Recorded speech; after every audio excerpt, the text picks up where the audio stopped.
tous, merci de nous rejoindre pour ce nouveau webinaire du Data Lab Normandie. Donc, je suis moi-même Bruno Tenaille de la région Normandie.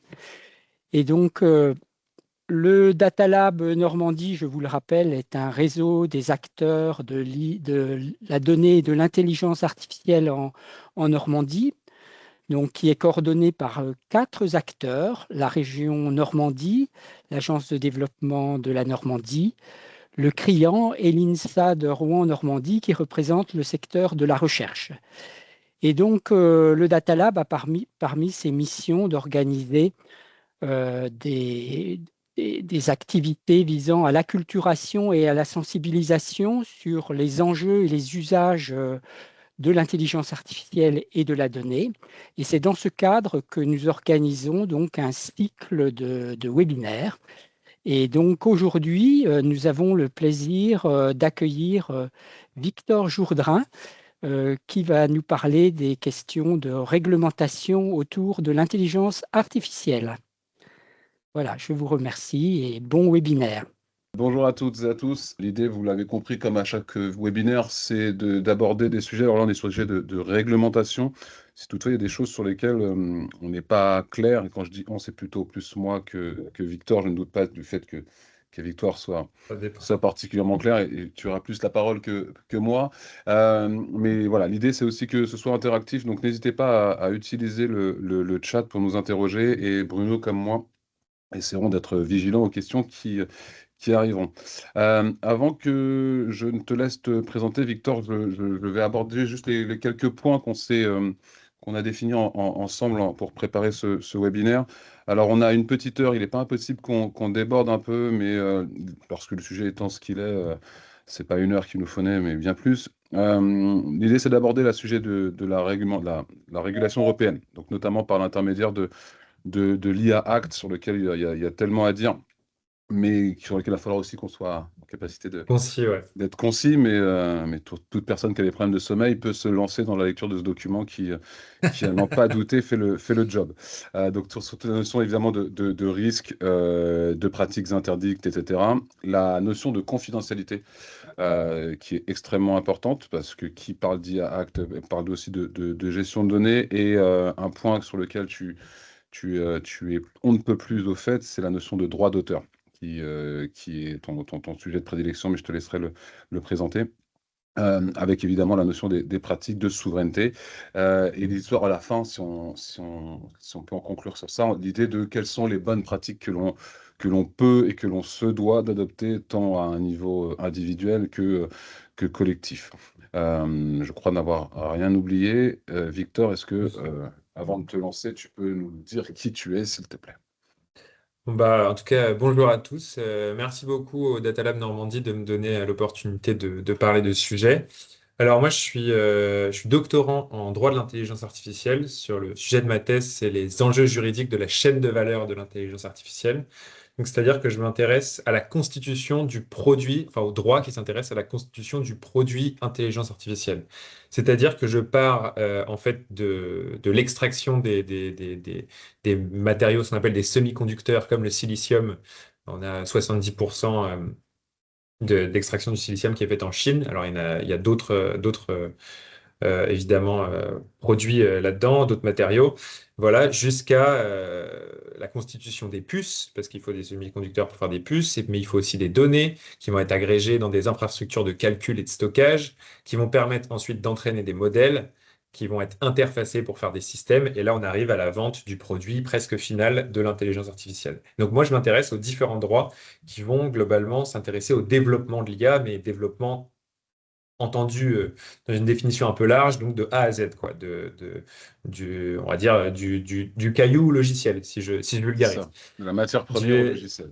C'est ça. Donc voilà, et à travers cette thèse, j'explore en fait énormément de droits. Évidemment, l'AI Act parce que c'est le cœur, c'est la réglementation européenne sur le sujet. Sauf que l'AIAC ne s'empare en fait que de la deuxième partie, ce qu'on appelle l'aval de la chaîne de valeur, c'est-à-dire les développements des modèles et des systèmes, l'approche par les risques concernant les modèles et les systèmes.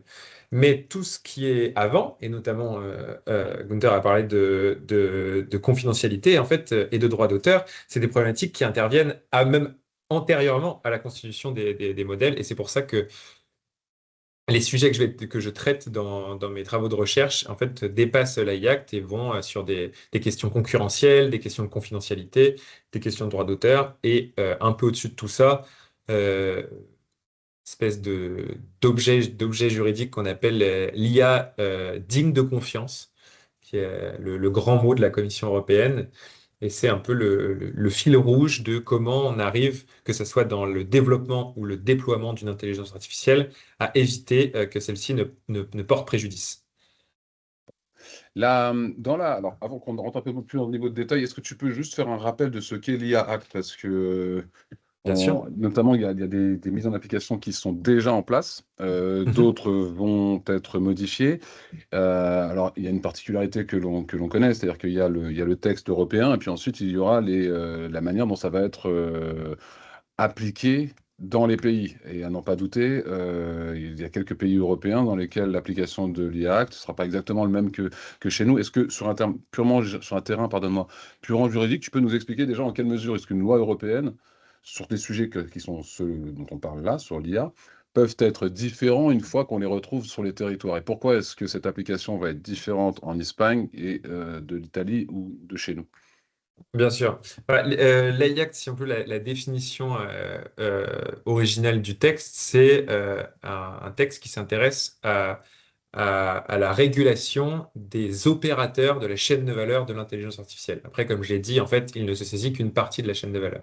Et donc, pour savoir quelles obligations vont s'appliquer à tels opérateurs, il va y avoir deux paramètres à prendre en compte. D'un côté, le type d'opérateur dans la chaîne de valeur. Est-ce que vous êtes déployeur, c'est-à-dire un utilisateur professionnel d'intelligence artificielle, ou est-ce que vous êtes ce qu'ils appellent les fournisseurs, c'est-à-dire les personnes qui développent ou font développer, globalement les vendeurs d'intelligence artificielle.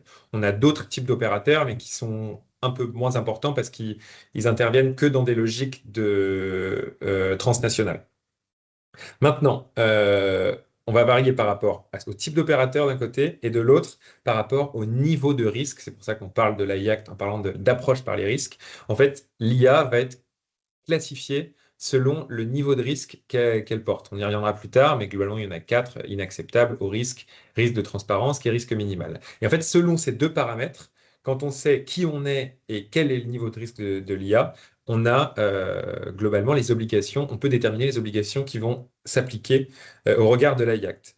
Maintenant, concernant l'application dans les pays, en fait, l'AI Act il y a deux grands types de droits dérivés de l'Union européenne. On a le droit primaire, c'est-à-dire les traités fondateurs de l'Union, et ensuite les actes postérieurs aux traités fondateurs. Et ça, on s'appelle le droit dérivé. Dans le droit dérivé, on a deux types d'actes. On a les règlements et les directives.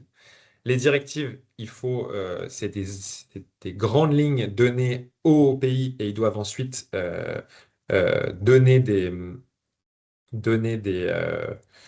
comment dire, ils vont faire, non, il va y avoir des lois de transposition pour transposer les directives. L'AI-Act, on est sur un règlement, c'est-à-dire que c'est d'application directe dans les pays. Donc, c'est-à-dire que les règles vont théoriquement s'appliquer comme elles sont écrites dans tous les pays de l'Union européenne. Là où ça va varier, c'est plutôt dans les questions de gouvernance. En fait, on a un bureau de l'IA à l'échelle européenne qui va traiter notamment des questions qui concernent les modèles d'IA à usage général, qui est un type d'objet juridique régulé par l'AI Act. Mais ensuite, selon les pays, on va avoir des organes de relais internes qui vont appliquer nationalement l'AI Act. Chez nous, ça va être coordonné globalement par la DGCCRF, donc la répression des fraudes et ce qui touche au droit de la consommation. Pourquoi la DGCCRF est impliquée? Parce que l'IA est définie comme un produit. Et puisqu'elle est définie par un produit, c'est la DGCCRF qui s'en empare, et en codirection avec la CNIL qui applique déjà le RGPD Voilà, donc c'est ça va être les deux autorités de régulation principales de l'AIACT en France. Ok. Euh, Et oui, et pour je- finir, pourquoi ça va varier? Parce Voilà. que en fait, ça va varier à partir du moment, vu qu'on a deux organes et les organes ne vont pas être les mêmes. On le voit notamment sur le RGPD par rapport à l'application entre la France, où la CNIL est une autorité de régulation qui est de type autorité de régulation à la française, donc très proactive et très intense dans son interprétation des textes. Si on regarde l'autorité de régulation irlandaise, là où vont s'en mettre tous les GAFAM, globalement, c'est le texte, il est le même, mais l'interprétation de la CNIL a toujours été plus protectrice, si on veut, des libertés fondamentales, de l'acception de ce que c'est qu'une enfreint, comment un GAFAM peut impacter les droits des personnes qu'une autorité. Donc, le texte s'applique uniformément partout dans l'Union, mais l'autorité de régulation nationale va faire varier dans l'intensité de l'interprétation du texte. Quel est le allez, niveau de, on va parler de niveau de décalage possible dans lequel on pourrait se retrouver? L'exemple dont tu parlais est un bon exemple, c'est-à-dire que là où sont hébergés les GAFAM, l'Irlande, pour les raisons fiscales et pas seulement, que l'on connaît, l'Espagne ou nous. À quel moment est-ce qu'on se rend compte, on pourrait se retrouver dans une situation où on aurait une autorisation, pardonne-moi, une instance juridique qui dirait A et une autre qui dirait B, et qu'est-ce que ça pourrait avoir concrètement comme impact sur notamment la notion des données. Pour illustrer mon propos, c'est un cas qu'on est en train de voir et tu n'es pas sans le voir toi aussi. Je suis aujourd'hui une entreprise, un de mes clients me confie des données, et je mets ces données-là sur un LLM quel qu'il soit, sans avoir préalablement, évidemment, fait le nécessaire pour m'assurer que j'avais le droit de le faire. Ce dit client se rapproche de moi et m'interroge en me disant, on est bien d'accord que vous n'avez aucunement utilisé mes données sur un support quel qu'il soit. Réponse oui ou réponse non. Évidemment, après, là, on est dans une situation qui peut être problématique. Selon que je sois basé sur un territoire ou un autre, quel est le niveau de différence administrative et du coup légale qui pourrait être le nôtre? Et Bah, quelles incidences directes? à l'intérieur de l'Union européenne, là, il y a un peu deux dimensions parce qu'il y a la question de variation par rapport à l'hébergement des données, qui est une autre question, mais par rapport à la régulation dans des pays appartenant à l'Union européenne et donc appliquant la IACT, on va être sur des sanctions. Les GAFAM sont très souvent sanctionnés par l'autorité irlandaise et on a déjà, concernant le RGPD, et on atteint déjà des sommes quand même Mmh. ouais, plusieurs millions, voire plusieurs dizaines de millions d'euros. Oui, parce que c'est Mais indexé sur le chiffre d'affaires mondial et pas seulement territorial. c'est ça. Ça, c'est les méthodes de sanctions administratives de l'Union européenne. Mmh. C'est un pourcentage. Alors, ça dépend des textes. Il y a des textes qui, par exemple, la IACT, te met le choix entre une sanction absolue, enfin en valeur absolue. Par exemple, pour l'interdiction des pratiques interdites, on est sur du 35 millions d'euros, ou, et ils peuvent prendre le montant le plus haut, un pourcentage du chiffre d'affaires mondial Oui, de l'année calculé sur le groupe entier. Donc, c'est-à-dire une petite entreprise, une filière ouais, peut mettre une dans filiale l'embarras l'intégralité de son groupe. Ouais. voilà, et pour une erreur, une injection de données qui n'a pas été autorisée, ou même une pratique manipulatoire, se retrouver à faire payer au groupe jusqu'à 7% de son chiffre d'affaires. Ouais. Donc voilà. Donc ça chiffre très fort. Bon, ça, c'est les sanctions administratives européennes, hein. C'est toujours assez violent dans les moyens de sanction. Mais voilà, ce qui va beaucoup varier, c'est les sanctions. Et en fait, après, ce qu'on va voir, c'est quand on regarde la CNIL rend beaucoup d'avis et de sanctions. Et la CNIL, en fait, donne beaucoup d'informations dès qu'elle donne un avis ou même quand elle juge un cas. Elle va donner beaucoup d'informations supplémentaires, notamment des définitions. Elle a déjà pris, par exemple, la CNIL s'est déjà emparée de toutes les questions où l'IA touche au RGPD. Elle a déjà sorti des modèles, tout ça, et donc elle est très proactive dans la définition, dans le fait de cadrer encore plus que le texte. Là où l'autorité irlandaise ou même d'autres autorités vont moins le faire. Donc ça va se varier un peu dans je vais dire, la jurisprudence, ou plutôt la doctrine des autorités de régulation, et le montant des sanctions qui va, si jamais Google était hébergé en France et ses exactions étaient attaquées plutôt par la CNIL, les montants ils prendraient automatiquement le montant le plus haut, Hmm. parce que c'est ce que fait la CNIL souvent quand elle a des cas à juger. Tu me fais la transition parfaite parce que tu évoques la notion de RGPD. Alors, le monde entre RGPD et IA Act, il est intimement lié et ce RGPD qui n'a eu de cesse d'embêter tout le monde pendant des semaines, des mois et des années. Aujourd'hui, il est en train de revenir sur le devant de la scène parce qu'en entreprise comme ailleurs, on se rend compte que à ne pas avoir su embrasser ce règlement, aujourd'hui, avec l'IA qui arrive plus qu'en force, on se retrouve dans une situation où si déjà on avait pris la mesure du RGPD, on serait déjà peut-être moins désarmé vis-à-vis de cette IA Act. Tu peux nous faire un pont ou une passerelle entre le monde RGPD et l'IA Act, les points communs, les points qui diffèrent? Bah, si on partait vraiment notamment des avis qu'a rendu la CNIL dit bien, dans la première fois qu'elle a commencé à parler de la IACT, dit bien que c'est deux textes différents. Le RGPD, c'est le règlement sur les données personnelles. D'un côté, on a le règlement sur les données personnelles, et de l'autre, on a un règlement qui s'intéresse aux produits d'intelligence artificielle, qui évidemment fonctionne avec des Qui données lui-même personnelles, s'appuie sur les données personnelles. Voilà.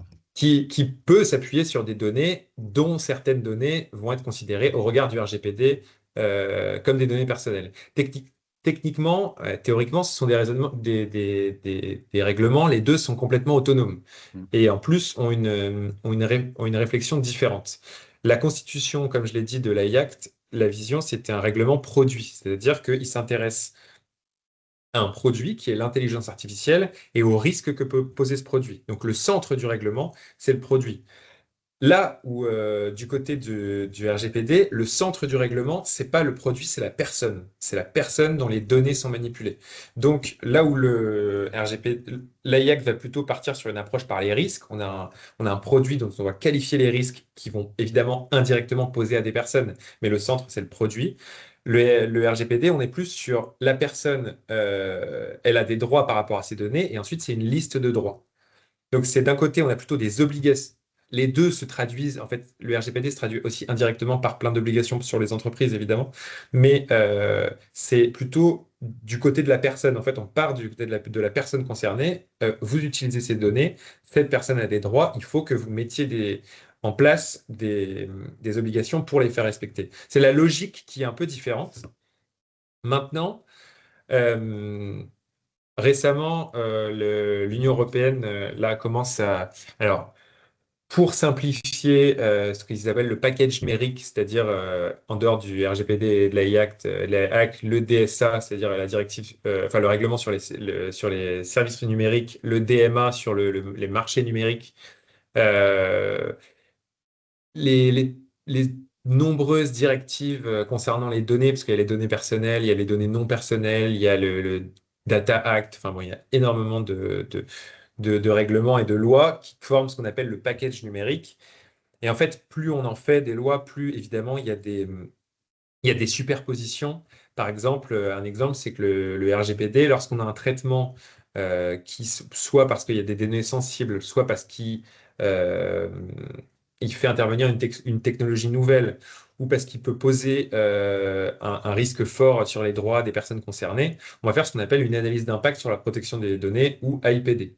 Bon, donc un document à remplir pour qu'on vérifie qu'il n'y a pas un impact trop grand enfin, il n'y a pas de risque trop grand sur les données personnelles des personnes. De l'autre, quand on tombe dans le haut risque, on peut faire un parallèle avec les traitements sensibles, mais c'est quand on tombe dans une IA qui serait considérée comme une IA de haut risque par rapport au, euh,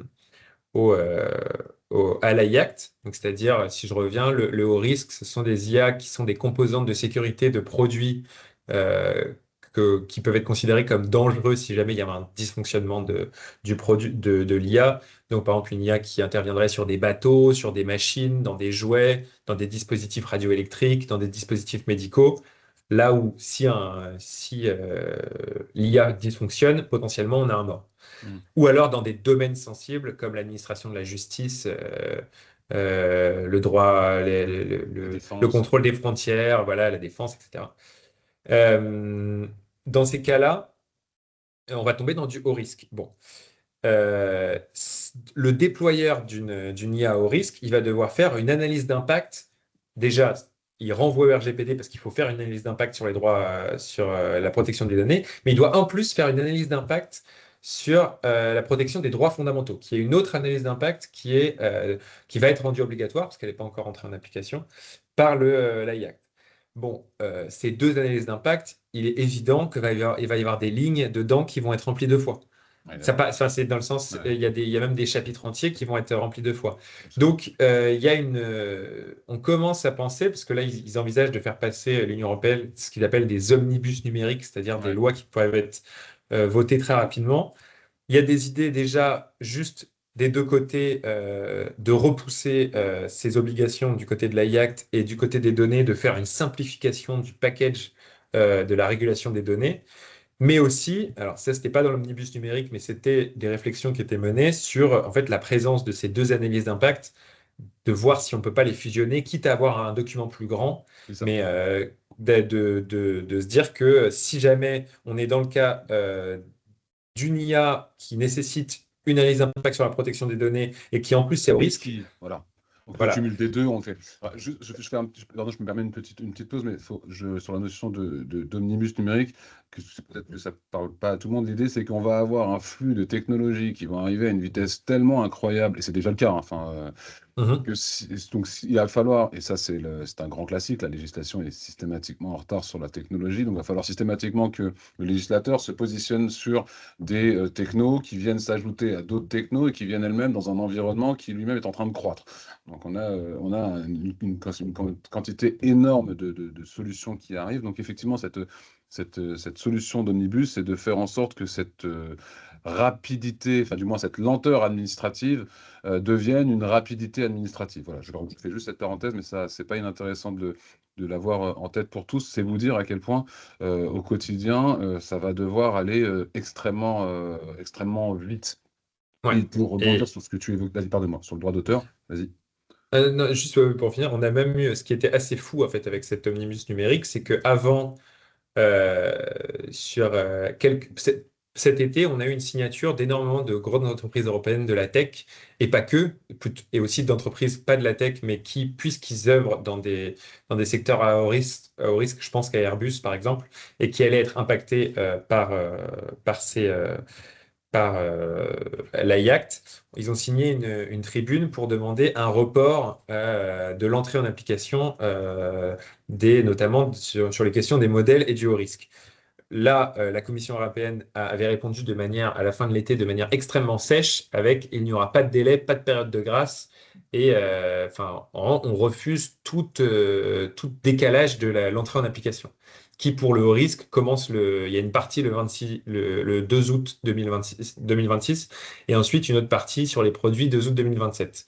Ouais, Et quelques mois plus tard, on arrive avec cet omnibus numérique, alors qu'il y a une réponse très très claire. En fait, finalement, ils envisageraient de décaler tout à voilà. décembre 2027. Ouais, c'est ça. Donc il y a des retournements, même la commission et l'UE de façon générale change en fait a retourné sa veste en 3 mois d'une réponse d'un non catégorique à la possibilité en fait de ce décalage. Donc c'est non seulement les technologies arrivent très rapidement, mais même du coup les positions du législateur et de la Commission européenne, de l'exécutif, en fait, changent à une vitesse Folle. assez folle. Et ce qui va être terrible pour les institutions privées et publiques, parce qu'il va falloir qu'il y ait un cap qui soit donné aux Oui, entreprises. Parce qu'aujourd'hui, comment est-ce que un chef d'entreprise se met en adéquation avec cette législation-là? Parce que ça va de facto avoir un impact sur le choix des technos. Est-ce que je m'oriente vers parce que je suis sous Microsoft, alors je vais utiliser tel outil, ou parce que je suis sous tel autre, utiliser tel autre? Enfin, je veux dire, ça, c'est vraiment des situations qui sont assez. Alors, c'est passionnant, mais c'est aussi pas chose aisée pour les dirigeants, parce que tu parlais du 26 août, le 6 août, Il y a l'article 4 qui se met en application, alors qu'il est déjà en application depuis septembre, là, sur la notion de toute entreprise qui met à Ouais, disposition de ses salariés des outils d'intelligence artificielle la maîtrise de l'IA, ouais. se doit de les avoir formés. Et à titre personnel, j'ai quand même rencontré des gens qui m'ont dit non, mais c'est bon, nous, on n'a aucun outil d'intelligence artificielle que l'on a créé et mis à disposition de nos salariés. Sauf qu'en fait, ils sont sur Microsoft. Donc, ils ont Copilot. Donc, l'entreprise payant les licences, ils ont mis à disposition de leurs C'est salariés un ça. outil d'intelligence artificielle. Et ça, j'ai vu quelques dirigeants dans des situations un peu gênantes ces derniers mois parce qu'ils le voient pas venir. Et passe-moi l'expression, mais cette girouette administrative, là, elle va commencer à être un vrai sujet. Parce que derrière, il y a tout ce que ça va, toutes les conséquences qu'il va y avoir. C'est une évidence. Mais c'est bien d'avoir évoqué cette notion de RGPD et IA pour les entreprises. Si tu en es d'accord, parce que c'est un sujet qui est assez intéressant et un peu, là, en termes de choses qui changent, on peut difficilement faire plus fort, c'est la notion de droit d'auteur, qui je sais est chère à ton cœur. On a quelques exemples en tête. On a vu dernièrement ce qui est arrivé pour Midjourney. Alors, pour ceux qui ne savent pas ce qu'est Midjourney, Midjourney est un outil qui fait de l'image. Voilà. Donc, quand vous utilisez ChatGPT pour faire de l'image, il utilise un outil qui s'appelle DALL-E et il en existe un autre qui s'appelle Midjourney qui est un outil qui ne fait que ça, qui ne fait que de la conception, que de la conception d'images et qui a une particularité, c'est qu'aujourd'hui, si vous demandez à ChatGPT de vous dessiner Pikachu en train de se battre avec Dark Vador, vous aurez un message qui vous dit que ça n'est pas possible. Ce qui n'est pas le cas pour l'outil dont je parle qui s'appelle Midjourney. Et donc Midjourney est en capacité aujourd'hui, et enfin, c'est pas une question de capacité, parce que techniquement, DALL-E via ChatGPT ou plutôt ChatGPT via DALL-E, serait en capacité technique de le faire, mais il y a une politique qui est celle d'OpenAI qui refuse de le faire. Donc, ce n'est pas un point de vue technique, c'est un choix et ça se tient. Ce qui n'est pas le cas d'un Midjourney. Sauf qu'aujourd'hui, Midjourney, ils sont dans une situation un peu complexe, parce qu'il y a deux petites boîtes qui sont en train de s'intéresser à eux. La première est japonaise, elle s'appelle Nintendo. La deuxième, c'est Disney.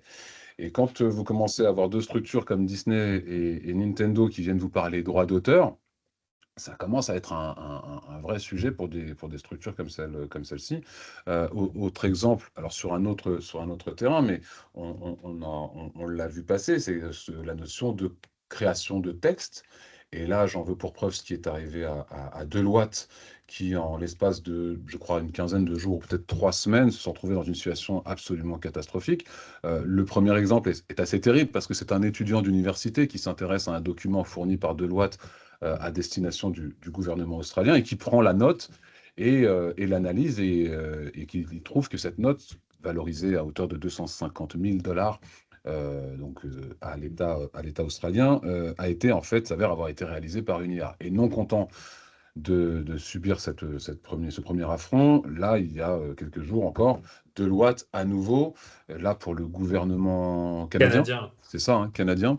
Alors là, on est sur une étude qui est à 2,6, 2 600 000 $, je crois. Je crois que j'avais vu que c'était Voilà, quelque des chose comme ça. bonnes- Et qui, là encore, a été identifié comme ayant été produit par une IA. Alors, droit d'auteur sur l'image, droit d'auteur sur le texte, comment est-ce qu'on s'en prémunit? Demain, est-ce qu'on va devoir mettre des watermarks sur les textes pour dire que ça a été fait par un humain ou, à l'inverse, mettre un watermark pour dire que ça a été fait pour partie par une IA?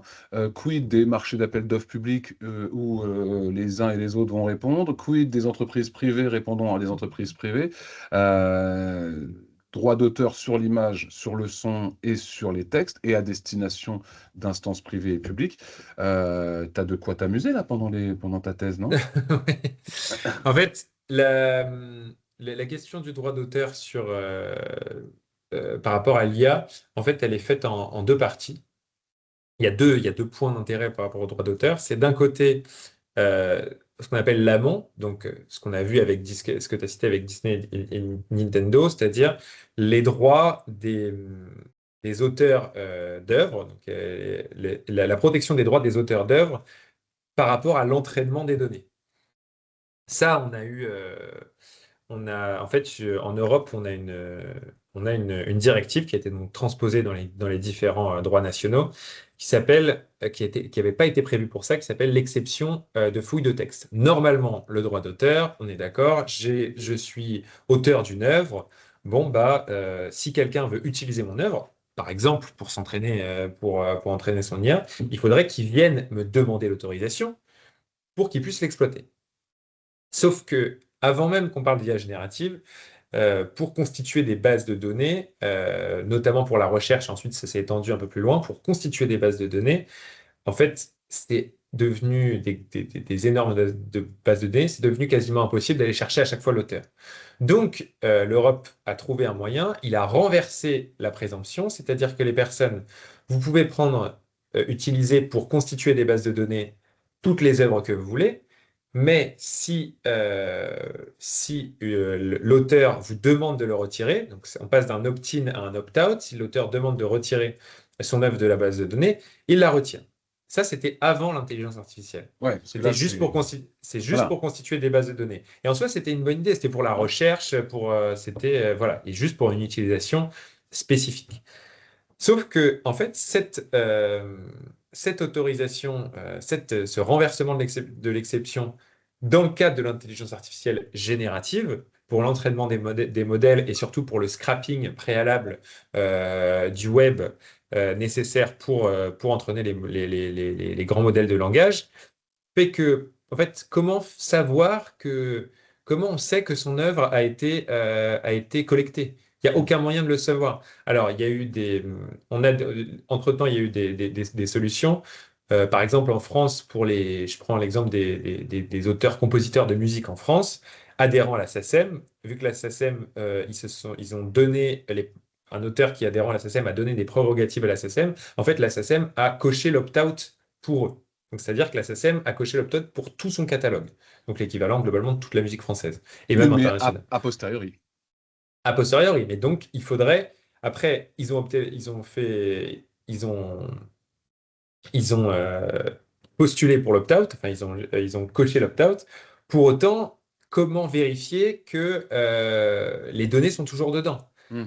Comment c'est possible? Et Donc, là, récemment, une fois que ton LLM est entraîné, tu ne vas pas le retirer de le son. désentraîner. Déjà, Voilà, tu ne vas pas désentraîner une IA. c'est Techniquement pas très possible. compliqué. C'est très compliqué et c'est surtout très compliqué après l'entraînement de vérifier que la donnée est toujours dedans. Il y a récemment, on a eu le jugement d'un tribunal allemand, tribunal de Munich, qui en fait a réussi à faire ressortir des textes de certains c'est l'équivalent de la SACEM en Allemagne qui a réussi à faire ressortir des textes de ChatGPT, je crois. Oui, c'était ChatGPT.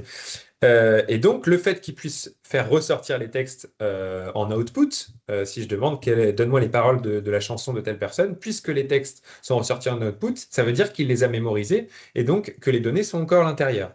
Or, la SACEM allemande avait fait comme la SACEM française, c'est-à-dire avait fait son opt-out, et donc ils sont allés devant les tribunaux de Munich, qui eux se sont prévalus de l'exception de fouille de données, sauf que les tribunaux allemands, enfin le tribunal de Munich, a dit que non, parce qu'on n'était pas que dans une logique de constitution de base de données, il y avait une mémorisation qui dépassait l'utilisation d'une simple constitution de base de données. Et donc, bon, pour l'instant, c'est qu'un jugement d'un tribunal allemand, mais c'est une solution qui pourrait s'universaliser si des tribunaux français ou autres tribunaux européens prenaient cette solution-là. C'est ce concept de mémorisation qui dépasse donc l'exception de fouille de données. Et voilà, à voir, à suivre, mais on a un début de réponse avec le tribunal de Munich. Donc ça, c'est pour les questions concernant l'amont, concernant l'entraînement des données. Alors récemment, là, on en a une autre, hein, c'est la Commission européenne qui a ouvert une enquête il y a 7 jours contre Google parce que, alors c'est pas tant ça touche au droit de la propriété intellectuelle, mais c'est plutôt du droit de la concurrence parce que Google aurait entraîné ses modèles, notamment Gemini, sur des vidéos sur en fait son catalogue YouTube. Parce que Google, en dehors d'être le fournisseur de Gemini, c'est aussi tout simplement Google qui a c'est Google qui a des bases de données dans tous les sens, qui a un moteur de recherche, qui a nos drives, par exemple. qui a les drives. Ça, à la limite, c'est déjà un peu plus protégé, mais ne serait-ce que juste tout le scrapping web, en fait, qui D'accord. a accès à une quantité de données dont, et on peut revenir, on peut retourner sur le RGPD, mais dont des données personnelles, dont des données protégées par le droit d'auteur, mais en fait, qui a de façon générale, en fait, accès à beaucoup plus de données pour entraîner ces modèles que d'autres de ses concurrents. Et donc, la Commission européenne ouvre une enquête sur Google pour voir s'il n'y a pas un déséquilibre concurrentiel trop grand euh, par rapport aux autres, enfin, sur le marché de l'IA. Alors, je me permets de reprendre sur ce que je vois. Dans le chat, je vois un cas. Alors, pardonnez-moi, je ne vois pas le nom de la personne. David, pardon, voilà, David, qui dit, je ne sais pas si tu peux voir le SIAS Ouais, autre cas, société de prestations ouais, informatiques. Ok. qui vend des solutions métiers sur mesure, développement data à des clients générés de, alors, tout ou en partie par IA, comme GitHub, Copilot, dans le pire des cas. Quid de la propriété intellectuelle de la solution qu'achète le client final? Et si je peux me permettre de compléter la question de David, le client final, si toutefois il n'est pas satisfait de ce qui a été donné et ou vendu, il se reporte sur le fournisseur, sur celui qui a entraîné la donnée, sur les deux. Ça va dépendre. Là, ça va être plus des questions des questions de responsabilité. Mais concernant le, je vais revenir sur les questions de droit d'auteur. Mm. Alors, là, si on revient sur la définition, les IA sont rattachées au logiciel et donc ça va être le droit d'auteur spécial des éditeurs de logiciels. D'accord. Dans le cas de sociétés de prestations informatiques qui vendent des solutions de métier sur mesure, développement à des clients, généré. En fait, ça va dépendre de quoi on parle. Est-ce que le modèle, j'ai pas encore vu moi de questions de droit d'auteur sur vraiment le produit en lui-même. J'ai pas encore étudié ça sur le produit en lui-même, mais globalement, En fait, un logiciel. Ah oui, pardon. oui, Ah, Victor, oui, c'est David qui complète.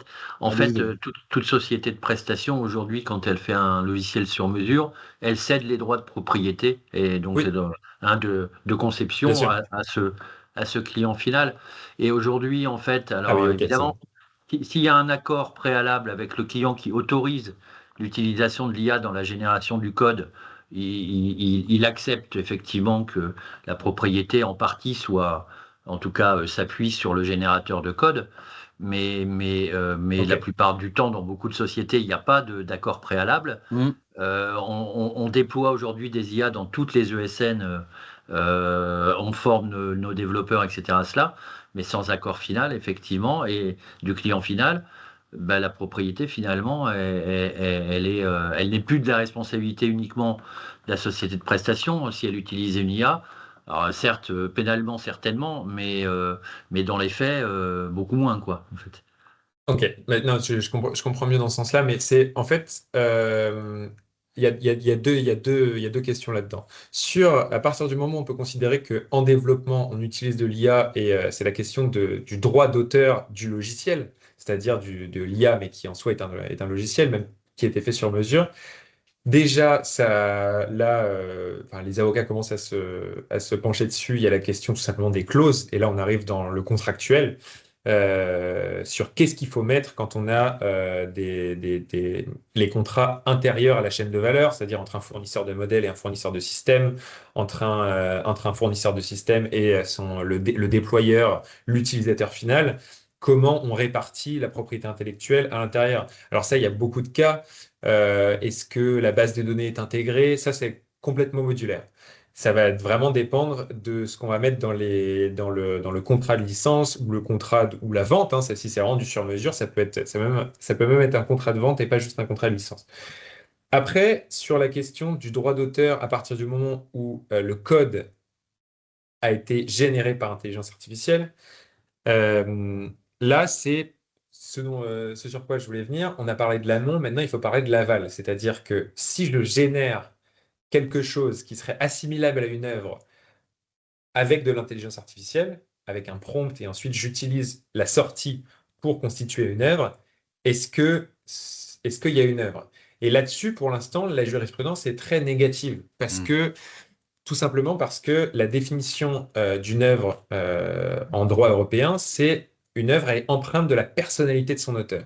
Hmm. Or, et on a eu beaucoup de démonstrations, beaucoup plus en droit américain, mais un petit peu en droit européen, sur le fait que, en fait, il n'y a pas de connexion, on ne peut pas trouver de connexion entre le générateur du prompt. C'est pas parce que vous êtes auteur du prompt que vous êtes auteur de l'output. Il y a trop de facteurs aléatoires entre votre prompt et la génération, des choses qu'on ne comprend pas euh, au vu des milliards, voire des centaines de milliards, voire maintenant des centaines de milliards de paramètres qu'il y a dans une intelligence artificielle générative.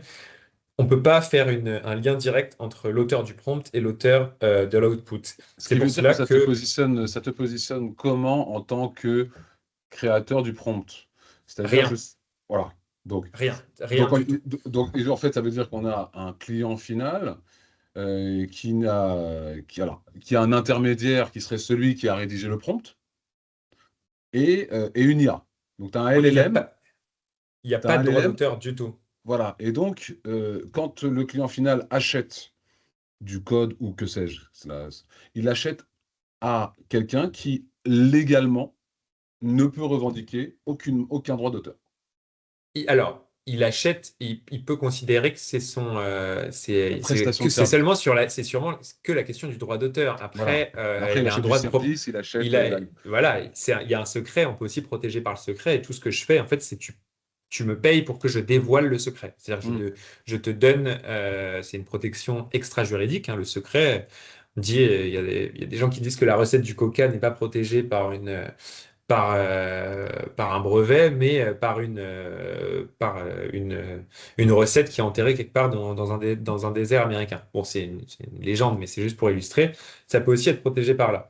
Après, le droit d'auteur, c'est une chose, mais c'est pas toute la protection d'une propriété. Il y a Bien tout sûr. simplement il y a la propriété de façon générale qui permet quand même de vendre des choses que vous avez générées entièrement par de l'intelligence Bien sûr. artificielle. Après, on a des Mais cas ensuite, qu'on a pu observer. On a pu observer des gens qui ont utilisé une IA pour faire le logo de leur boîte, qui déposent le logo et qui s'étonnent de retrouver le logo qui devient un logo similaire, si ce n'est le même, ailleurs, c'est et ça. qui s'insurge. Alors qu'en fait, ils ne peuvent en aucun cas, pour les raisons que tu viens d'évoquer, se targuer d'avoir une propriété intellectuelle sur un logo généré par un Gemini. Alors, presque, c'est-à-dire qu'ils ne peuvent pas demander la propriété littéraire artistique, c'est-à-dire le droit d'auteur. Après, ils peuvent, puisque c'est juste une illustration et que ce n'est pas pour la même fonction, ils pourraient déposer le logo en tant que marque, dans le sens tant que que marque, illustration d'une marque, parce que l'objectif d'une marque, c'est pas de reconnaître la personnalité d'un auteur, c'est de rendre distinctif la boîte, Oui. ou de distinctif l'entité. Donc, en tant que marque, théoriquement, j'ai pas vu de cas, mais il y a rien qui, dans le raisonnement juridique, empêcherait de le faire. Mais Alors d'un après, point de vue je de la... déconseille de le faire parce qu'on sait que, par exemple, si tu utilises un Midjourney, ton image reste dans la base de connaissances et elle est shoppable par n'importe quelle personne qui ira sur Midjourney. Et Elle là, pourrait il ressortir. y a game over. Oui. Elle pourrait ressortir. Après, si Absolument. la marque a été déposée à l'INPI avant, techniquement, il y aurait un constat d'antériorité qui ferait que... Mais oui, évidemment, dans l'idée, payer un graphiste, c'est mieux. Après, et pour finir là-dessus, la question ensuite, c'est en fait jusqu'où? Parce qu'il y a la génération complète. Bon, là, on rejette le droit d'auteur. Ça, enfin, pour l'instant, c'est la solution, c'est une génération complète d'intelligence artificielle, c'est le rejet d'un droit d'auteur. Quelque chose qui a été entièrement réalisé par un humain, il y a le droit d'auteur. Mais ensuite, il y a toute cette zone grise. Il y a la manipulation par IA. Et là, bon, nous, vu qu'on est en Europe, on a cette définition, du coup, on est assez borné et il n'y a pas on n'a pas encore eu de cas là-dessus. Et aussi parce que le fonctionnement du droit d'auteur en France, on n'a rien à déposer. Les Américains, même pour le droit d'auteur, ils doivent aller déposer leurs œuvres. Nous, à partir du moment où on a créé une œuvre, en Européen qui crée une œuvre, il est protégé par le droit d'auteur, au moins il l'a créé. Donc, c'est-à-dire que pour avoir un cas d'espèce, il faudrait qu'il y ait quelqu'un qui génère quelque chose avec de l'intelligence artificielle et qui ensuite, il y ait une contrefaçon, enfin, ce qu'il interpréterait comme de la contrefaçon, et que les gens aillent devant les tribunaux pour qu'on ait une réponse. Aux États-Unis, puisqu'ils peuvent, ils doivent, c'est même pas qu'ils peuvent, vu que c'est pas inné et qu'ils doivent aller déposer pour être protégés, en fait, il y a eu énormément de use cases pour savoir où était la limite sur un contenu manipulé par de l'IA. On a eu par exemple le gagnant d'un Grand Prix d'art qui avait, pour vous dire, généré une image Ouais, avec plus de 300 prompts, ouais, ensuite retouchée par Photoshop. ouais. Et là, un autre qui avait écrit une BD qui s'appelle Zarya in the Dawn de l'auteur, alors le nom est très long donc je ne le retrouverai pas, mais qui avait déposé une BD où il avait complètement tout rédigé, le scénario c'était tout de lui, juste les images avaient été générées via Midjourney. Et ça, et en fait la loi américaine, enfin disons la jurisprudence américaine met une sorte de limite entre va aller décomposer l'œuvre et dire que, par exemple, l'idée de base, l'écriture, le scénario, par exemple, dans le cas de la BD, va être protégeable. Par contre, les images, non. Donc, en fait, on vient couper à l'intérieur du droit d'auteur dans une œuvre qui, normalement, une et indivisible, Ne fait qu'une, et ouais. pour la démanteler et dire que ça, c'est protégeable et ça l'est pas. Est-ce que c'est une solution viable? Il y a des avantages pratiques. L'avantage pratique, il est indéniable. On coupe dedans, et puis on dit, bah, ça c'est généré par l'IA, ça l'est pas, ça l'est. OK. Théoriquement, juste l'unicité d'une œuvre rend le truc un peu, c'est-à-dire que, en Ouais, fait, c'est pas une œuvre. ce Il y a sont des des morceaux. composants qui font une œuvre. C'est ça, c'est des composants, et il y en a certains qui le sont, et il y en a certains qui ne le sont pas. Donc voilà. Euh, je crois, je sais pas si j'ai peut-être Je pense loupé qu'on un a point, parce qu'il y répondu. avait, Non, non, il y ça me avait. semble qu'on a répondu à la question de David, ça me semble relativement clair. Euh, Si on a, allez, maintenant, si on devait se dire, alors, allez, ça serait trop simpliste, mais c'est en a une notion de pratique, bonne pratique, risque. Alors, on sait, on entend beaucoup parler de travail sur la conception des chartes en entreprise, mais pas seulement en entreprise. Je parlais tout à l'heure de notion de watermark qui va arriver ou qui est déjà en train d'arriver.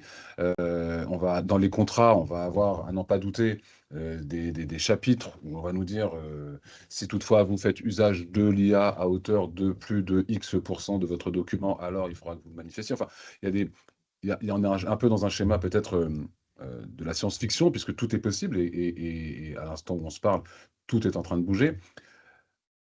Tu évoquais tout à l'heure cette notion de réglementation qui bouge à une vitesse telle qu'on est carrément en train de mettre en place des dispositifs administratifs et légaux aux plus hautes instances européennes pour pouvoir essayer à minima d'être à la même vitesse que la techno ou au moins de pouvoir répondre au dernier wagon de techno qui arrive.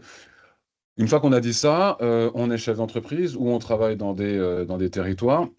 On entend à peu près tout et son contraire tous les jours.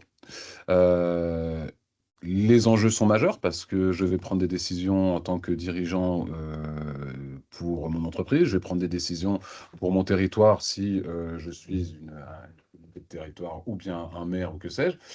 Les bonnes pratiques, ça commence par quoi? Parfois, il est malin de rien faire, on dit dans certaines situations, mais là, je pense que c'est difficile de rien faire. Et puis en plus, on est tous particulièrement attendus, que l'on soit une entreprise qui fournit des logiciels, qu'on soit un territoire qui doit répondre à des administrés, etc. C'est quoi les bons débuts de bonnes pratiques par lesquelles on peut commencer, avec quel type de budget? Quelles échéances? Comment est-ce que je fais pour que mes équipes soient au fait d'une législation qui elle-même évolue toutes les 2 minutes? Alors, quand on dit bonne pratique, le guide des bonnes pratiques, c'est facile à dire. C'est beaucoup moins facile à mettre en place.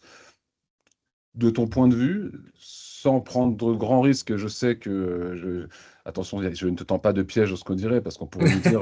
Alors moi, j'ai vu le webinaire de Victor et Gunther, et Victor nous a dit de faire ça, et puis on l'a fait, et puis voilà où on en est. Donc évidemment, je ne te Non, mais demande pas de te mettre dans une en situation reste- complexe, mais de ton en expérience, de ce restant que dans les tu grandes lignes. vois exactement dans les grandes lignes, par quoi on peut, on doit, ou on pourrait, ou on devrait commencer. Alors, il y a quelques mois déjà, ce qu'on disait en pratique il y a quelques mois, c'est déjà se demander si on en a besoin. C'est la première chose. Il y a la hype, hein, tout ça, et c'est de se dire que bon, en fait, il faut trouver les cas d'usage. C'est d'abord dans mon entreprise, c'est déterminer les cas d'usage. Où est-ce que ça pourrait me faire gagner du temps? Alors, s'il y a besoin de veille, c'est assez évident, en rédaction de mail, etc., etc. C'est déterminer de façon bien plus précise là où on a besoin d'IA et là où il n'y en a pas besoin. Et en fait, il y a 6 mois, voire non, même plus que ça, je m'en servais un peu pour dire, comme ça vous permet de trancher si vous voulez vous embarquer là-dedans ou pas, dans le sens de réguler. Le problème aujourd'hui, c'est avec ce qu'on appelle le shadow IA, c'est-à-dire en fait le déploiement sauvage de la part des salariés, qui ont Oui, bien raison, Shadowya, hein, c'est un terme qu'on utilise pour dire les gens l'utilisent en milieu professionnel sans le dire qu'ils l'utilisent. Ou alors, sans le- ils c'est pas, utilisent des logiciels qui ne sont pas ceux qu'ils devraient utiliser parce que leurs employeurs mettent à disposition des outils, mais ils en utilisent d'autres. C'est ça. Et l'idée de chacun, ou soit j'ai ma propre solution que je paye. Et en fait, à partir du moment où on y a goûté, il y a quand même des tâches qui peuvent être tellement diminuées dans le temps que c'est compliqué de se dire non, on l'utilise pas. Donc, ils vont quand même l'utiliser. Le problème, c'est qu'ils vont l'utiliser sur leur compte, au mieux sur leur compte perso, donc avec un peu plus de sécurité, mais c'est toujours pas dit qu'ils ont vérifié si l'entraînement des données était désactivé. Enfin, il y a des S'ils choses l'ont quand même à cadrer. paramétré, s'ils ont enlevé les... Ouais, vraiment. C'est ça, c'est ça. S'ils ont, Parce que là, s'ils ont réglé. je prends le pari qu'on fait un sondage, ne serait-ce que sur les gens qui nous écoutent. Quels sont ceux qui sont allés dans les paramètres de ChatGPT pour enlever effectivement ce que tu viens d'évoquer, cette C'est fonction l'entraînement des d'entraînement, données, ouais. ou même ne serait-ce que de faire le prompt originel initial, j'ai fort à parier que rares sont celles et ceux qui l'ont fait, quoi. Normalement, en fait, c'était pour le Shadow IA, le problème, il vient plutôt du côté des salariés parce que forcément, chacun il va de son petit logiciel, enfin de sa petite solution, et donc il y a de grandes chances que quelqu'un ne l'ait pas fait. Et en fait, c'est là où il y a un risque parce qu'un document confidentiel, résume-moi le contrat ou remplis-moi le contrat avec le client machin. Et en fait, il y a des données confidentielles dans le contrat. Bref, c'est foutu. Enfin, c'est foutu. Elles vont dans la machine et c'est le risque qu'elles ressortent plus tard, globalement, à quelqu'un qui devrait pas avoir ces informations. Absolument. Là-dessus, donc, en fait, vu qu'il y a un Shadow IA, la question, elle est, du moins pour n'importe quelle entreprise, de toute façon, il va falloir cadrer la question de l'intelligence artificielle générative. Ensuite, pour les plus grosses boîtes ou pour des boîtes qui vont avoir besoin d'intelligence artificielle presque dans leurs produits ou des choses très spécifiques, là, ça va varier selon les entreprises. Mais moi, c'est le premier truc sur lequel il faut se concentrer, c'est les outils d'intelligence artificielle qui vont être déployés à 90% pour 90% des employés. C'est-à-dire, en gros, est-ce qu'on va, pour vulgariser, l'IA Gen qui va être choisi. Là-dessus, en fait, il va falloir choisir, à partir du moment où on sait que pour lutter contre le Shadow IA, tout le monde va devoir faire son choix, en fait, il faut faire son choix. Et là, son choix parmi les IA génératives, ça va dépendre de la performance que vous voulez avoir. Il y en a, par exemple, il y en a qui sont moins performantes. Par exemple, Copilot reste sur des performances qui sont moindres qu'un Gemini ou qu'un ChatGPT. Gemini tout en haut aujourd'hui, hein. Et ensuite, des questions de confidentialité, évidemment. Mistral, qui est une entreprise française, qui même si elle a des défauts, elle n'est pas exempte de défauts en confidentialité, puisque c'est une entreprise française qui a été constituée dans la culture du RGPD, etc., etc. La politique de confidentialité de Mistral est bien mieux construite et donne beaucoup plus d'informations sur les traitements de données qui sont faits que celle de ChatGPT ou d'OpenAI.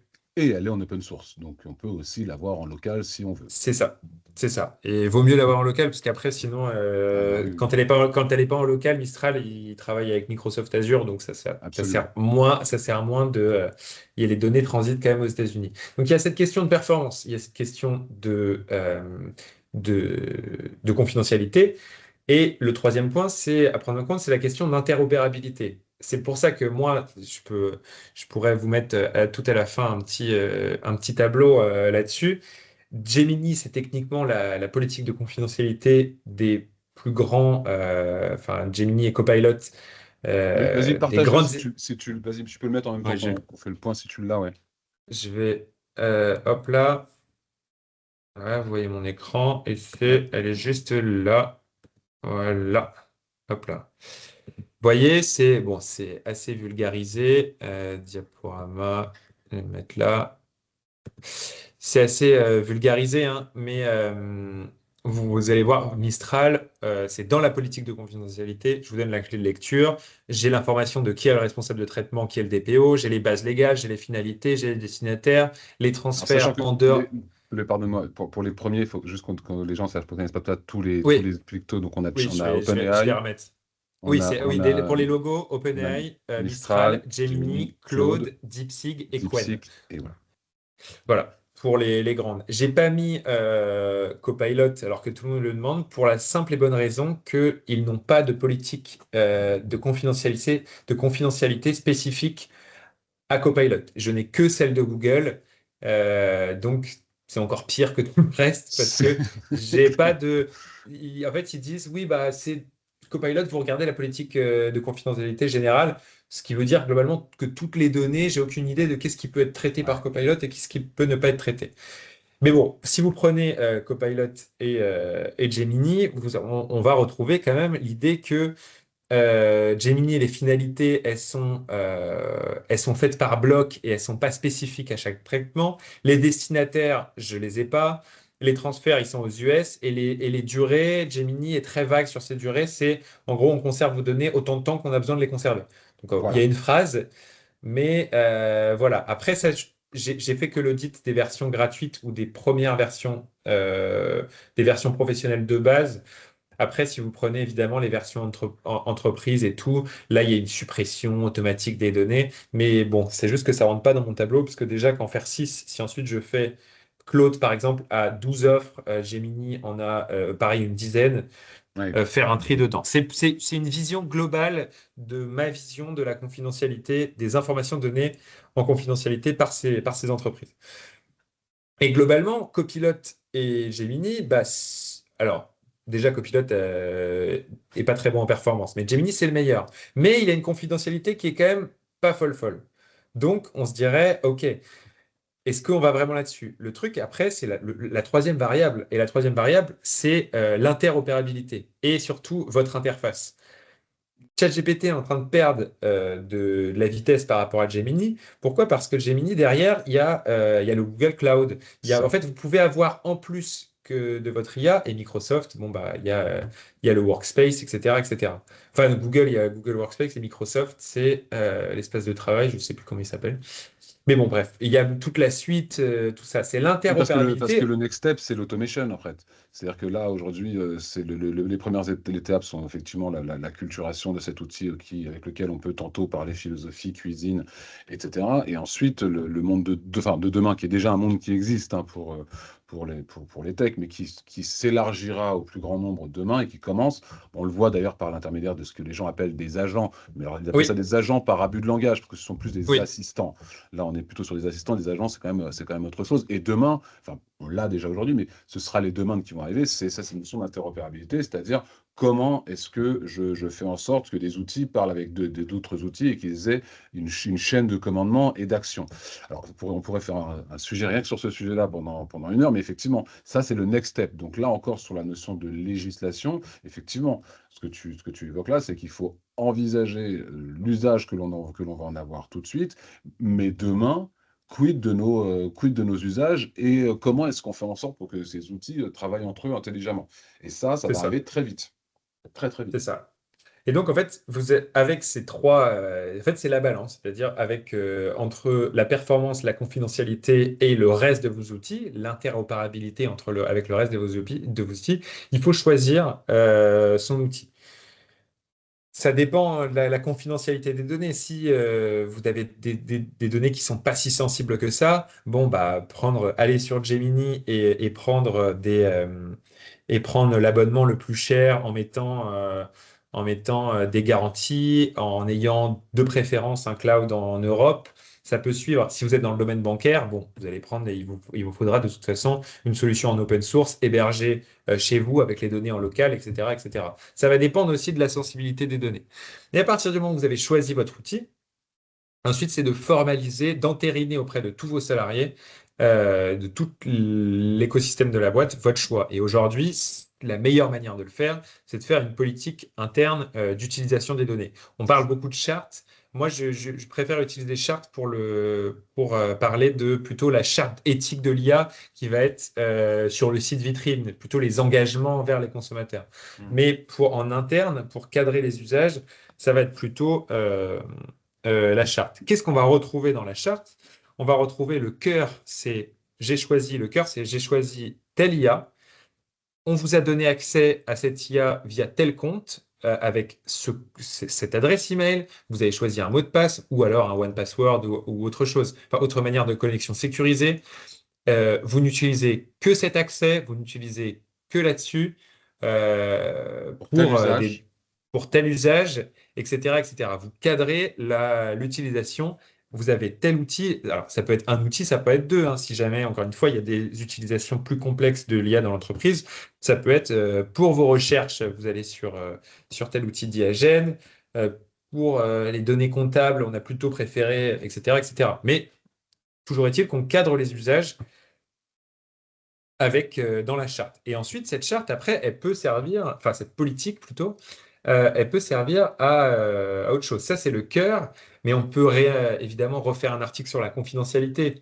Si jamais vous avez des données que vous pensez pouvoir injecter, mais d'autres où là, c'est vraiment trop sensible, vous faites des sous-catégories en disant que telle donnée est confidentielle et d'autres sont supra-confidentielles, et celles-là n'ont rien à faire dans l'intelligence artificielle, quoi qu'il arrive.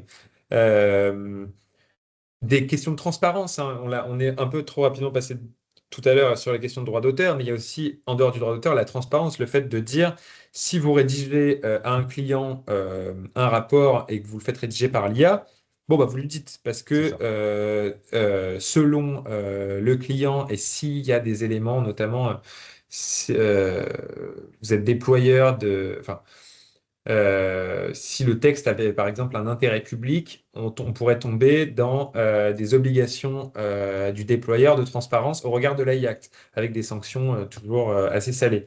Donc pour se prévenir de ça, autant faire une obligation de transparence et quand le texte il a été généré par IA, c'est pas grave, on dit juste a été généré par IA. Là où, euh, et une dernière chose aussi, c'est la véracité de l'information. Et ça, c'est dire aux salariés qu'il faut qu'ils n'utilisent l'IA, notamment sur des questions de recherche, ils ne posent des questions à l'IA qu'à partir du moment où ils peuvent apprécier la qualité et la véracité de la question. C'est-à-dire qu'on ne pose pas des questions à l'IA si on n'a aucune idée on ne peut pas du tout se retrouver dans le sujet Ouais. de ce qu'elle dit est vrai. Si je pose une question en physique quantique à l'IA et que si je suis physicien quantique, bon, bah, je vais pouvoir me dire, OK, là, là, ça me paraît pas du tout logique. Moi, si je pose la question, il peut me sortir le résultat qu'il veut, l'équation qu'il veut, je ne comprendrai pas.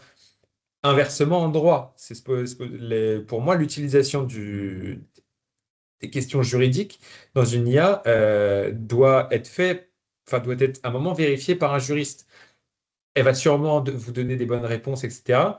Mais il faut au moins que ça soit sourcé et que vous puissiez, si jamais vous ne pouvez pas apprécier la véracité de la réponse, il faut demander une source et N'interrogez pas il faut l'outil. aller. Ouais. Oui, ou alors, pour un article, vous ne contentez pas de sa réponse, vous demandez l'article et ensuite vous allez quand même revérifier si l'article sur les bases de données juridiques dit la même chose, etc., etc. En fait, la politique d'utilisation interne, ça peut être beaucoup de choses, mais définir l'outil et son utilisation et ses accès, la confidentialité,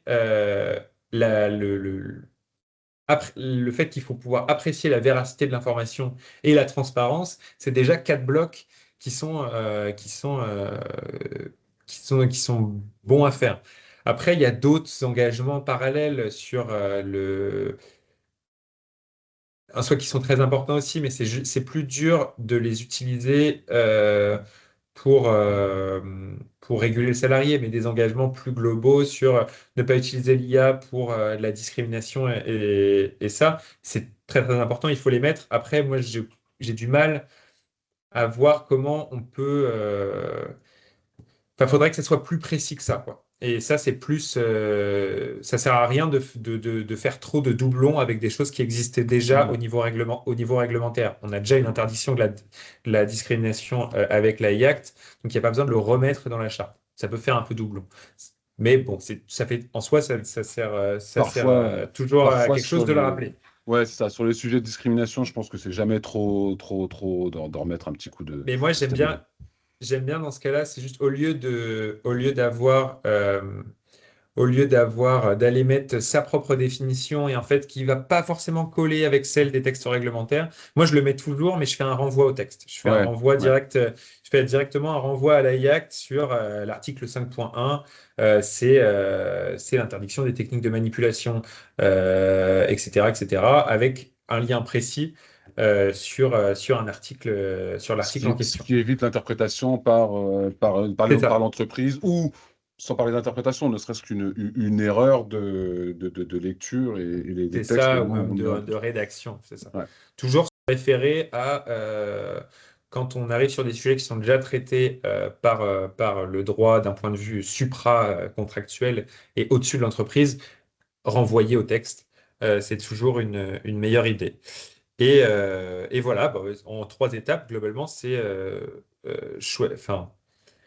trouver ses cas d'usage, choisir son IA, et ensuite, c'est cadrer les usages à l'écrit. Et après, à partir du moment où on a sa politique, il faut se rappeler qu'il faut la montrer au CSE, il faut la faire valider par le greffe et l'inspection du travail.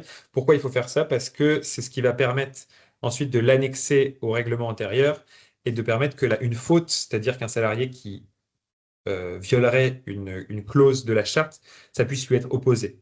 Parce que si vous affichez juste une politique dans l'entreprise, dans le sens, ça voilà les nouvelles règles en termes d'IA, et qu'un salarié ne les respecte pas, en droit du travail, ça peut être un indice, mais c'est pas considéré comme une faute à part entière.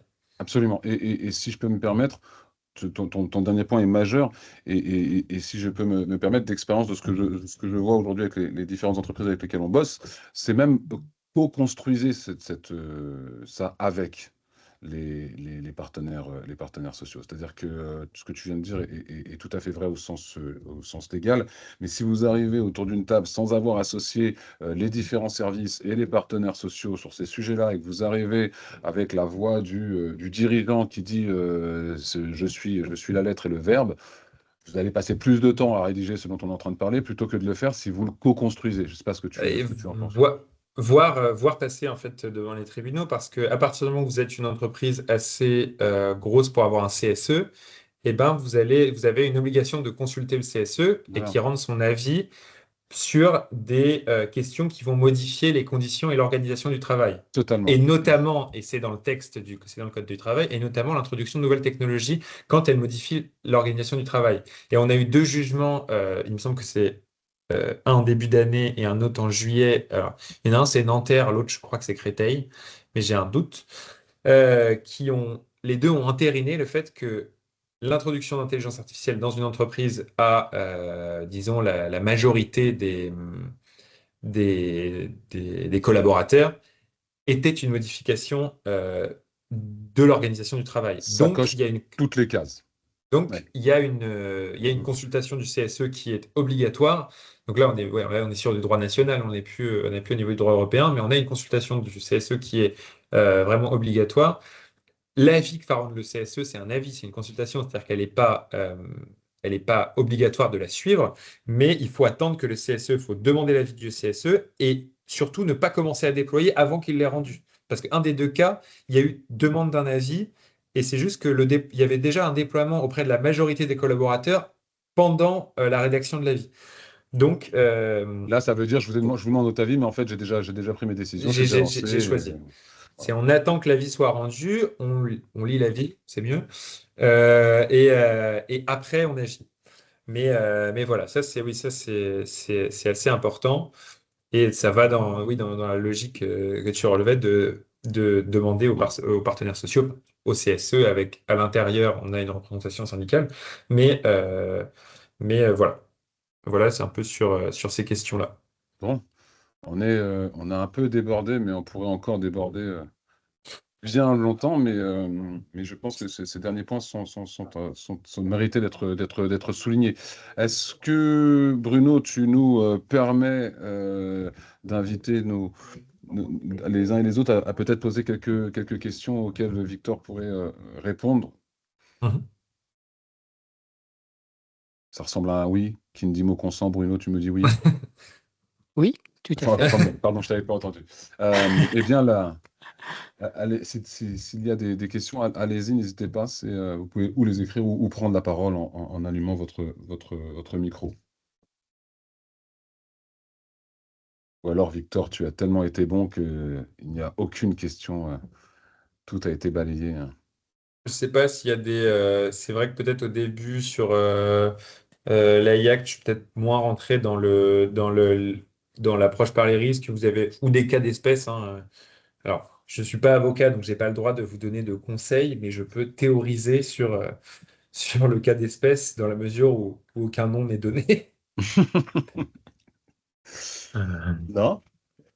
Oui, j'ai entendu peut-être quelqu'un qui. Voilà, alors, Non technique Paul, et pratique. j'ai une question. Eh bien, très bien. Vous avez mentionné être en doctorat. Serait-il possible de savoir dans quel laboratoire vous effectuez votre thèse? Est-ce dans le cadre Est-ce- d'une convention CIFRE? Alors, oui et oui, c'est dans le cadre d'une convention CIFRE. Je suis dans le cadre du laboratoire de Lille. Voilà. Je suis à Lille avec ma directrice de thèse, c'est le professeur Juliette Sénéchal, qui est spécialiste en droit de son domaine, c'est le droit de la consommation en ligne. C'est la protection du consommateur. Globalement, ce sur quoi elle a beaucoup travaillé, c'est la protection du consommateur, les plateformes en ligne. Elle est spécialiste notamment du DSA. Et aujourd'hui, elle s'intéresse évidemment beaucoup à l'intelligence artificielle.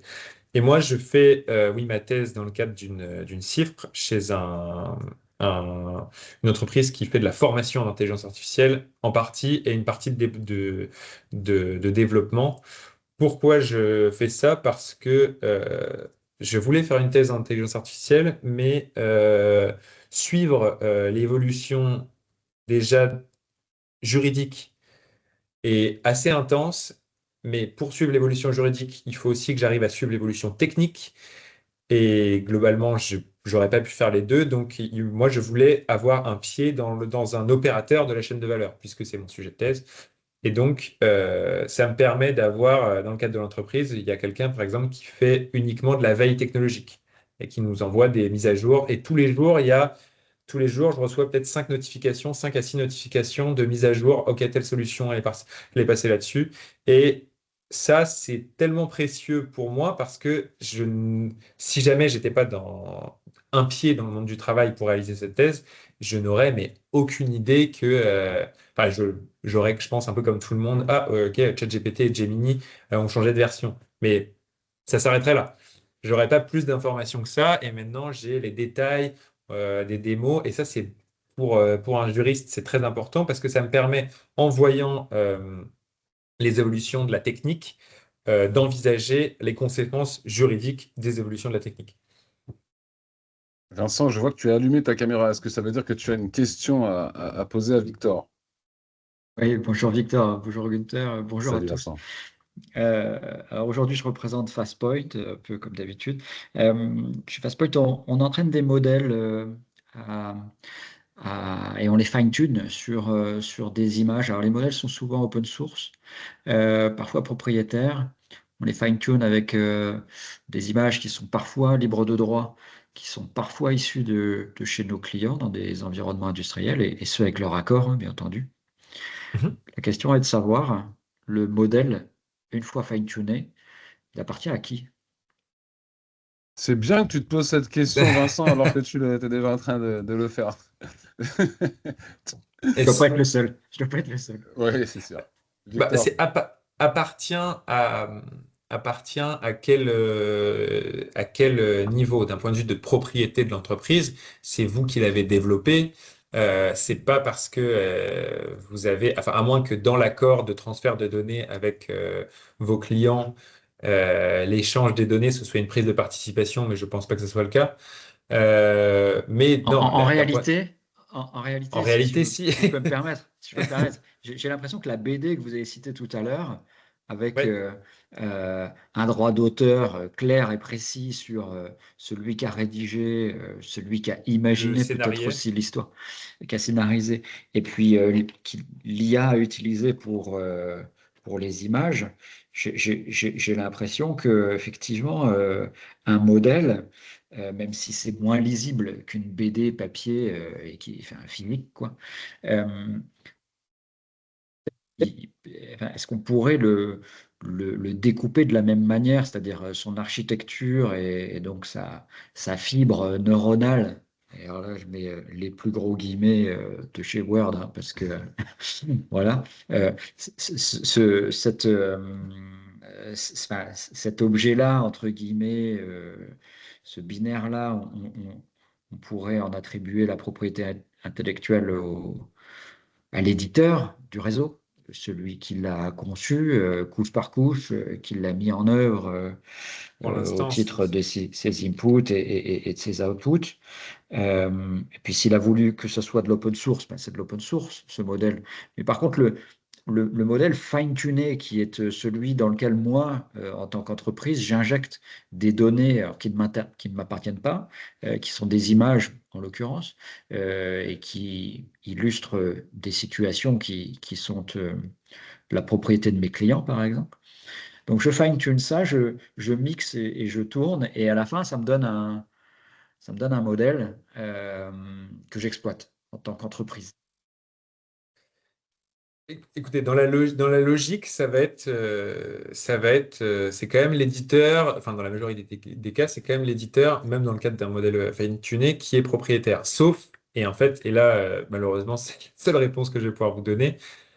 Après, c'est le contractuel, c'est-à-dire c'est qu'est-ce que avec les entreprises vous allez mettre dans le contrat, c'est-à-dire est-ce que ça va être de la licence, est-ce qu'il y a une reconnaissance, quel est le modèle de rémunération pour l'entraînement vis-à-vis des images. Il n'y a pas de sur les modèles, en fait, on arrive en dehors de globalement de lois sur, ou de fonctionnement de modèles contractuels vis-à-vis des logiciels, on n'a pas de loi spécifique pour les modèles. Pour les modèles au sens large. L'AI-Act ne s'intéresse par exemple aux modèles qu'à partir du moment où ils sont considérés des modèles d'IA à usage général. Alors la définition est un peu pourrie, mais on a quelques indices. Notamment, ils disent il faut au moins 1 milliard de paramètres. Et à partir de là, on commence à avoir des obligations, notamment en termes de Ouais, transparence et de propriété intellectuelle. Alors pour ceux 1 milliard, ça va qui ont vite, hein. déjà vu des versions de Mistral, etc., dès lors que vous voyez un B après un chiffre sur un LLM, c'est le nombre de milliards. Donc si vous voyez un 72 B sur un LLM, ça veut dire qu'il y a 72 billions de paramètres. Donc, pardon, excuse-moi, je me permets, mais c'est juste pour qu'on Oui, oui, bien sûr. certains n'ont pas cette information en tête. Mais globalement, après, sur les questions de propriété d'un modèle après fine-tuning, j'ai pas tant de réponses juridiques en dehors du passage contractuel, hein. C'est dans le contrat vous allez déterminer si vous êtes éditeur du modèle, vous êtes éditeur et donc propriétaire du modèle non fine-tuné. Qu'est-ce que va changer le fine-tuning? En obtenant ces images qui vont vous permettre de fine-tuner le modèle, qu'est-ce que les propriétaires des images vont recevoir en retour? Ça va être géré contractuellement. Et en termes de propriété intellectuelle, ça va pas, le fait que les images leur appartiennent ne va pas changer ne va pas vous déposséder du modèle. Sauf si c'est écrit, évidemment, dans le contrat. Mais sans contrat, le fait qu'il vous donne ces images ne va pas vous déposséder en tant qu'éditeur du modèle. Enfin, il y a pas en tout cas, il n'y a pas de disposition légale qui entérine cette solution-là. Est-ce que ça répond à ta question, Vincent? Oui, en tout cas, ça ouvre la boîte de Pandore. Je dis, ah oui, le Ça, c'est contractuel, sûr. c'est toujours la même chose, hein. Mais c'est à la fois, il y a énormément de lois et de dispositions qui sont sorties sur l'IA, et puis le RGPD, et puis faut appliquer le RGPD de façon différente, et il y a l'AI Act, et puis en France, il y a le CSE. Il y a beaucoup de choses, mais en fait, sur beaucoup de questions, moi, j'ai pas de réponse, hein. Enfin, dans le sens où j'ai pas de réponse en dehors de, bah, ça dépend comment le contrat est rédigé. Là, moi, je commence dans le cadre de ma thèse, mais à discuter avec des avocats et enfin, des avocats et des avocates sur Là, c'est l'enjeu en ce moment, c'est la rédaction des contrats. C'est de savoir qu'est-ce que les chartes, moi, je fais, mais les contrats, vraiment, entre le fournisseur du modèle, qu'il soit fine-tuné ou pas, et les contrats d'adhésion quand c'est des LLM, et entre la personne qui va interfacer, et même quand on n'est même plus dans le modèle, quand c'est juste des systèmes, plusieurs systèmes, il y a des cas dans un document que j'ai vu, plusieurs systèmes qui sont intégrés à un autre super système. Quelles sont les obligations à chaque fois? Parce qu'il faut penser à la confidentialité. Là encore, il faut repenser à la confidentialité, à la transparence, à la propriété intellectuelle, à qui a même des contrats d'informatique qu'on connaît, hein, la maintenance, qui va gérer la maintenance. Tout ça, c'est du contractuel. Donc, il y a des choses, je pense que c'est des contrats là, qui vont se forger par la pratique, avec des nouveautés spécifiques à l'IA, mais on va retrouver énormément de choses, les contrats les contrats d'infogérance, les contrats les SaaS, IaaS, PaaS, ça va aller piocher dans tous les contrats informatiques et logiciels qu'on connaît pour forger les différents contrats qui vont constituer la chaîne de valeur de l'IA, quoi. Victor, je trouve que pour un breton, tu conclus avec une formulation particulièrement normande. Sur les deux, ça dépend, faut voir. Non, mais Bah, et c'est évidemment, je te c'est juste taquine. pour dire qu'il y a encore énormément de trous là-dessus. Bon, j'ai pas de réponse légale, en tout cas, à donner. Mais c'est que le début, on le sait. Ça va être. Et ce qu'on se dit aujourd'hui sera peut-être très différent dans moins de 6 mois et dans un an encore plus. Donc, bon. Messieurs, mesdames, pardon Bruno, l'enregistrement sera-t-il partagé aux participants à l'issue du webinaire? Oui, Monique. Oui, tout à fait. Comme les précédents d'ailleurs, si vous le souhaitez, sur tous les sujets qu'on a abordés maintenant tout au long de cette année. Et d'ailleurs, c'est notre dernier webinaire de cette année. On conclut, Bruno, notre première saison. Et je crois qu'on peut dire maintenant, Bruno, qu'on va s'engager sur une saison 2. Donc, Victor, Tout à tu fait. étais le dernier de la première saison et peut-être le plus jeune de toute la saison. Et je ne dis pas ça pour être désagréable avec Vincent. Merci en tout cas d'avoir pris ce temps avec nous. Évidemment, on met ça en ligne. On sait que ça mériterait d'être encore plus long, mais on aura l'occasion d'en reparler plus profondément. Victor, je te remercie. Merci à tous et toutes. Bruno, je te laisse le mot de la fin. Je vous souhaite à tous une très belle, bonne fin d'année. Crise de foie, chocolat, repos, cheminée, cadeaux et famille. Victor, au plaisir de t'accueillir sur nos terres en Normandie. Si tu y passes, tu es le bienvenu à Rouen avec grand plaisir. Pour l'événement dont tu m'as parlé juste avant, là, qui est dans un an, c'est ça? Le prochain est dans un an? Ça s'est bien passé? C'était épuisant. Mais oui, ça s'est très très bien passé. C'était génial. On a passé un beau moment. Ok. Bruno était là et certains peut-être là étaient présents. Non, c'était cool et tu seras évidemment invité l'année prochaine et avant si tu le souhaites. Au plaisir, ouais. Avec grand plaisir. Bruno, je te laisse le mot de la fin et oui, je vous souhaite à tous une très belle merci fin d'année. beaucoup pour cette intervention, en tout cas, qui nous a permis de rentrer dans des implications concrètes et pratiques. Et je pense que pour notre auditoire, c'était très, très important. Et puis, effectivement, hein, ce webinaire, comme tous les autres, sont accessibles en replay sur le site du Data Lab Normandie. Hein. Vous avez tous les webinaires que vous pouvez revisionner, hein, sur certains sujets. Et puis, l'aventure des webinaires continue en 2026. Donc, bientôt, vous connaîtrez le programme. Je fais un peu de teasing. Et voilà, très bonne fin d'année à toutes et à tous. À bientôt. Merci Bruno. Merci, au revoir. Salut Victor. Au revoir, merci beaucoup. Bye tout le monde. Salut Vincent.